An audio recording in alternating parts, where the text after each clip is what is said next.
પડતી. અને ચાર વગડી કે લેરીલાલાવાળો મયુર બધાને ખબર છે, પણ એ ઘાંચીની ચાલીમાંથી બાઇક લઈને અમે તો જોડે પ્રોગ્રામો કરેલા છે.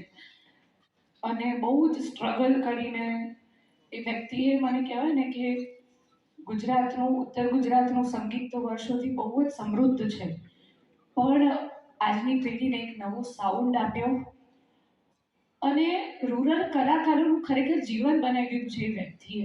કે 100 મિલિયન વ્યૂઝ ગીતના હોઈ શકે, એ અમને ચાર બંગડી આવ્યા પછી ખબર પડી કે ઓહો.